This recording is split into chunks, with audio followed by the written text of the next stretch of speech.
Hey guys, welcome to my channel Karan velocity. मेरा नाम है करण सक्सेना।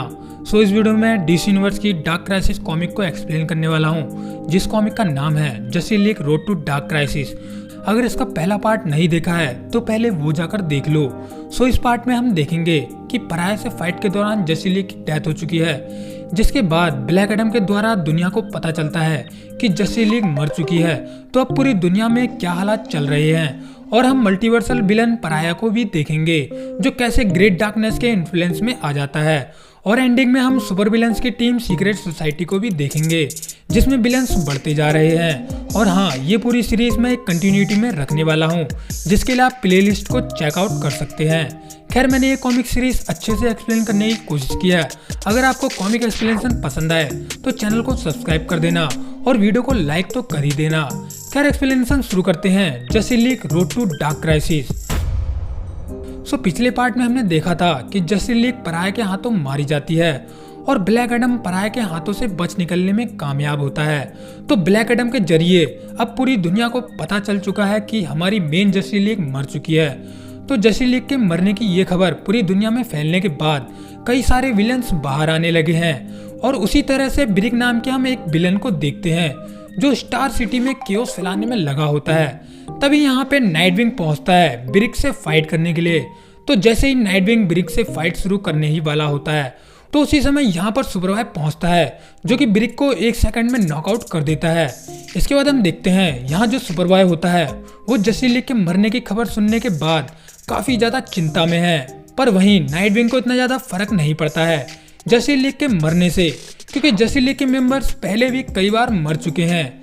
जैसे death of the Superman event में सुपरमैन डूम्सडे के हाथों मारा जाता है, पर कुछ समय के बाद सुपरमैन वापस भी आ जाता है। और ऐसे ही बैटमैन भी मर के वापस आ चुका है। और तो और फ्लैश तो कई बार गायब हो चुका है और वो वापस भी आ जाता है। तो इसीलिए यहाँ पर नाइटविंग को जस्टिस लीग के मरने से कोई फर्क नहीं पड़ता। उसे उम्मीद है कि जस्टिस लीग जरूर वापस आएगी। इसके बाद सुपरबॉय नाइटविंग से कहता है कि जस्टिस लीग मर चुकी है, शायद हम लोगों को मिलके न्यू जस्टिस लीग बना लेनी चाहिए, क्योंकि हर जगह क्राइम बढ़ता जा रहा है। जिसके जवाब में नाइटविंग कहता है कि तुम चिंता मत करो, जस्टिस लीग वापस जरूर आएगी और जो भी क्राइम्स हो रहे हैं वो सब मेरी टाइटन्स की टीम देख लेगी। खैर, यहाँ पर ये दोनों डार्क आर्मी के बारे में भी बातें करते हैं, जिसके बारे में ब्लैक एडम ने ही इन्हें बताया होगा। पर ये दोनों डार्क आर्मी पर ज्यादा डिस्कशन नहीं करते, क्योंकि उन्होंने अपनी आंखों से डार्क आर्मी नहीं देखी है और इन्हें ब्लैक एडम की बातें झूठी लगती हैं। खैर, कुछ देर के बाद यहाँ पर मेटालो रोबोट्स इन दोनों पर अटैक कर देते हैं। तो यहाँ सुपरबॉय और नाइटविंग दोनों मिलके मेटालो रोबोट से फाइट करने लगते हैं।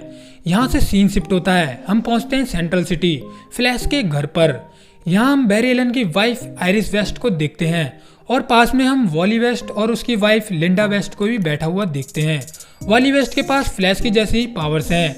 और यहाँ पर हम वॉलिस वेस्ट को भी देख सकते हैं, जो कि फ्लैश के लिए रॉबिन की तरह है, जिसे किड फ्लैश कहते हैं।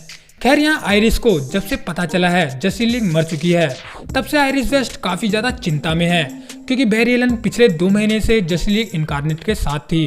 और अब जस्टिस लीग के मरने की खबर सुनने के बाद आयरिस वेस्ट और भी ज्यादा चिंता में आ चुकी है। यहाँ वॉली वेस्ट आयरिस को समझाते हुए कहता है कि हम बैरी एलन को जरूर ढूंढ लेंगे, मैं तुमसे वादा करता हूँ, पर अभी इस वर्ल्ड को हमारी जरूरत है, क्योंकि जस्टिस लीग अभी यहाँ पर मौजूद नहीं है। खैर, इसके बाद वॉली वेस्ट और किड फ्लैश सेंट्रल सिटी से बाहर पहुंचते हैं, जहाँ गिगांता नाम की एक जायंट औरत ने शहर में केओस फैला रखा होता है।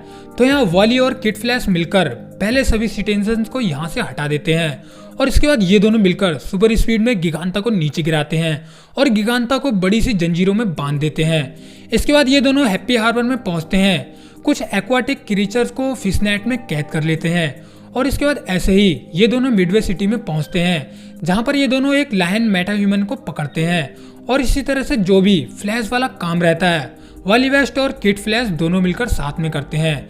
मतलब ये दोनों फ्लैश की लेगेसी को संभाल रहे हैं। और ऐसे ही फ्लैश वाला काम करते करते सुबह से शाम हो जाती है। शाम को वॉली वेस्ट पहुंचता है फ्लैश म्यूजियम के बाहर, जहां पर बैरी एलन का स्टैचू बना होता है। तो वॉली वेस्ट स्टैचू को देखकर इमोशनल हो जाता है, क्योंकि फ्लैश एक ऐसा सुपर हीरो है जो अपने से ज्यादा दुनिया के बारे में सोचता है। तो यहाँ वॉली वेस्ट शांति से खड़ा होता है। तभी उसे कॉल आती है, जिसमें उसे पता चलता है कि वॉशिंगटन डीसी में फ्लैश की जरूरत है। वहां पर कोई क्रिमिनल केओस फैलाने में लगा हुआ है। तो इसके बाद होता ये है, वॉली वेस्ट तुरंत ही सुपर स्पीड में वाशिंगटन डीसी की ओर चला जाता है मेटा ह्यूमंस को पकड़ने के लिए। इसके बाद हम पहुंचते हैं स्पेस सेक्टर 2814 में, जहां हल जॉर्डन का ग्रीन लैंटर्न एक पैरासाइट एलियन का पीछा करने में लगा होता है। पीछा करते करते ग्रीन लैंटर्न इस एलियन को घायल कर देता है।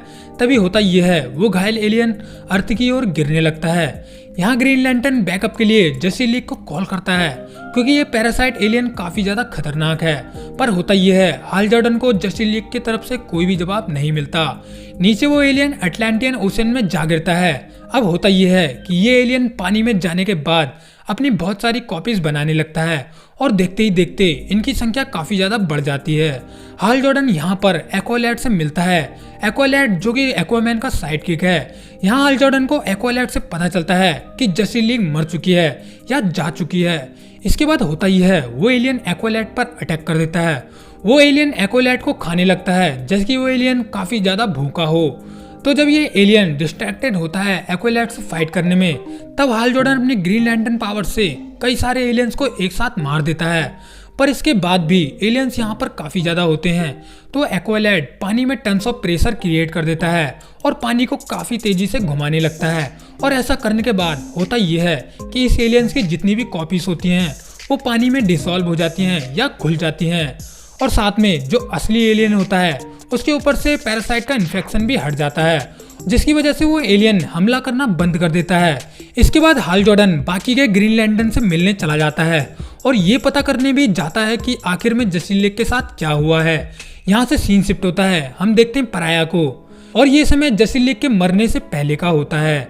यहाँ पराया बर्फ के मैदान में आगे बढ़ता जा रहा है और वो अपने मन में सोच रहा होता है कि मैं दुनिया को बचा रहा हूँ। दुनिया अच्छे कर्मों से नहीं बचती है, ना ही अच्छी डिस्कवरीज से।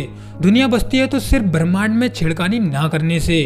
खैर यहाँ पर पराया का ये मतलब होता है कि जब तक ये ब्रह्मांड चल रहा है ये ऐसा ही चलता रहेगा। पर अगर पराया ने इसमें कुछ भी गड़बड़ की तो मल्टीवर्स तबाह हो सकता है, जैसे कि पराया की मशीन ने क्राइसिस इवेंट को जन्म दिया था। सो पराया यहाँ बहुत ज्यादा डिप्रेशन में है और एक साइंटिस्ट होने के बाद भी वो कुछ नहीं कर रहा है और पूरा मल्टीवर्स उससे यही चाहता है कि पराया कुछ भी ना करे। यहाँ कुछ देर के बाद पराया को अपनी फैमिली नजर आने लगती है, जिसमें पराया की वाइफ सॉन्ड्रा उससे कहती है कि तुम्हारे काम ने हमारी दुनिया तबाह कर दी और अब तुम कह रहे हो तुम्हारा काम हमें नहीं बचा सकता। मैं ये एक्सेप्ट नहीं कर सकती, तुम्हें वो मशीन बनानी ही पड़ेगी। जिसके जवाब में पराया अपनी वाइफ से कहता है, तुम्हें समझ नहीं आ रहा, मैं सब कुछ ठीक करने में लगा हूँ। अपने आप को इस गटर में रखे जहाँ मुझे कोई देख नहीं सकता। और फाइनली अब मैं समझ चुका हूँ, मल्टीवर्स मुझसे बस यही चाहता है कि मैं कुछ ना करूं। मैं अपनी जान दे दूंगा पर वो मशीन फिर से कभी नहीं बनाऊंगा। ये सुनकर पराया की भाई पराया से कहती है कि ठीक है, जाके मर जाओ। अगर तुम हमें नहीं बचा सकते तो तुम्हारा मर जाना ही बेहतर होगा। ये सुनकर होता यह है, पराया एक बिल्डिंग के ऊपर चढ़ने लगता है अपनी जान देने के लिए। यहाँ नीचे कूदते समय पराया कहता है कि ऐसे ही दुनिया बच सकती है, अच्छे कर्मों से नहीं, बस इस दुनिया को अकेला छोड़ देने से।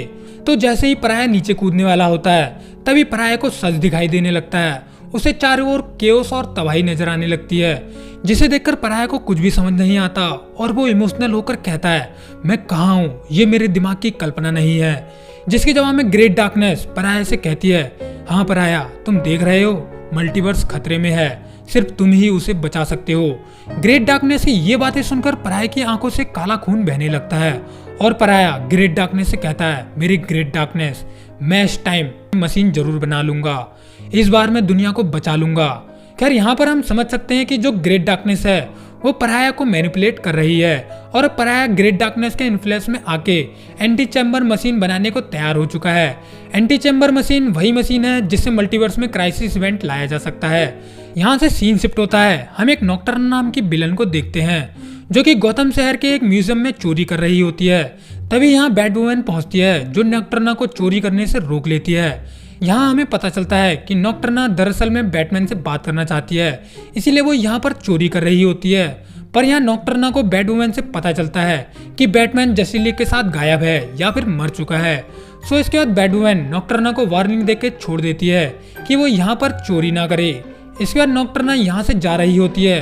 तब यहाँ पर फायरफ्लाई नाम का एक सुपर विलन नॉक्टर्ना से मिलता है। सो यहाँ पर फायरफ्लाई नॉकटर्न को एक सुपर विलन की टीम ज्वाइन करने का ऑफर देता है, एक ऐसी सुपर विलन की टीम जिसे सीक्रेट सोसाइटी कहते हैं। इसके बाद फायरफ्लाई नॉकटर्न को अपनी टीम सीक्रेट सोसाइटी से मिलवाता है। सीक्रेट सोसाइटी में हम बहुत सारे सुपर विलन्स को देखते हैं। अब ये सुपर विलन्स की टीम कौन बना रहा है, जिसके बारे में हमें आगे ही पता चलेगा। खैर यहीं पर justice league road to dark crisis का ये पार्ट एंड हो जाता है। तो एक्सप्लेनेशन पसंद आई हो तो वीडियो को लाइक कर देना, और मूड बन गया हो तो चैनल को सब्सक्राइब तो कर ही देना। So tata bye bye, take care.